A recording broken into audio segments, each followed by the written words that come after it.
Seorang selebriti wanita Indonesia, Fabiola Elizabeth, terseret jaringan love scamming internasional yang menyasar sejumlah pria bule.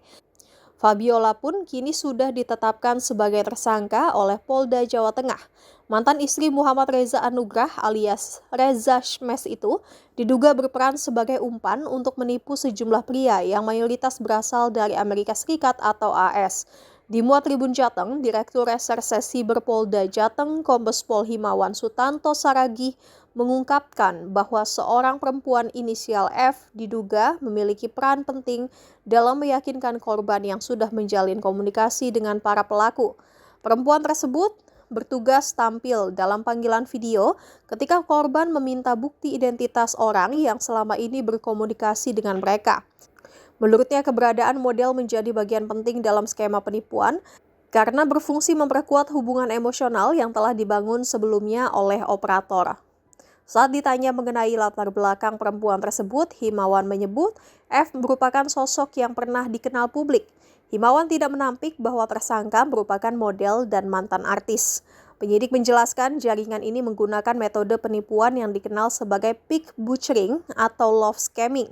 Modus tersebut dilakukan dengan membangun hubungan emosional secara intensif sebelum korban diarahkan untuk menanamkan dana pada investasi yang sebenarnya telah direkayasa.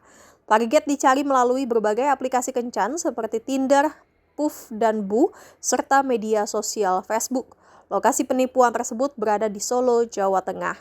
Hasil penyelidikan kemudian mengarah pada sebuah perusahaan bernama PT Digi Global Konsultan yang berlokasi di kawasan Solo Baru, Kabupaten Sukoharjo, Jawa Tengah. Berdasarkan temuan penyidik, lokasi tersebut diduga digunakan sebagai pusat perekrutan tenaga kerja sekaligus kantor operasional sindikat penipuan. Berdasarkan data transaksi yang ditemukan penyidik, sindikat tersebut beroperasi sejak Juli 2025 hingga Mei 2026. Dalam kurun waktu itu mereka memperoleh keuntungan sebesar 2 juta dolar Amerika Serikat atau setara sekitar 41,1 miliar rupiah. Penyidik mengidentifikasi sedikitnya 133 korban investasi yang seluruhnya merupakan warga negara asing dan mayoritas berasal dari Amerika Serikat.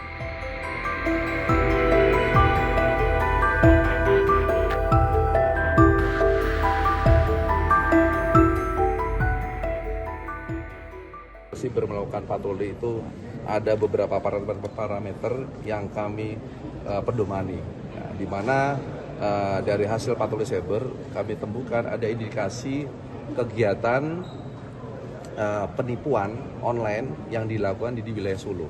Ya, itu terungkap dari hasil patroli siber. Kemudian kita lakukan pendalaman termasuk aktivitas yang dilakukan oleh mereka. Ya, contoh kayak di gudang kemarin di kantor tersebut adalah kantor tertutup, motor banyak, dia sifatnya tertutup, dan orang yang masuk di sana punya akses. Berarti mereka itu nyewa repo dan mendirikan perusahaan baru gitu? Iya. Jadi mereka tidak lama menyewa itu, jadi mereka terkadang pindah lagi untuk mengaburkan posisi mereka melakukan kegiatan. Gitu. Berapa ini bulan? Ya. Biasanya mereka tidak bisa ditentukan ya. Jadi mereka kira-kira kalau sudah banyak warga yang mengetahui aktivitas mereka, tentunya mereka akan pindah. Tapi untuk kerjasama dengan FBI itu setelah mengetahui ada korban dari Amerika gitu? Ya, tentunya dari hasil penyidikan awal ya kan kita temukan bahwa pelaku itu adalah warga Indonesia dan warga negara asing, di mana korbannya adalah warga Amerika.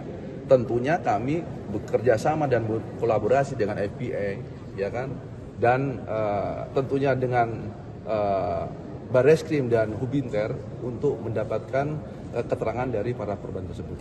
Gitu.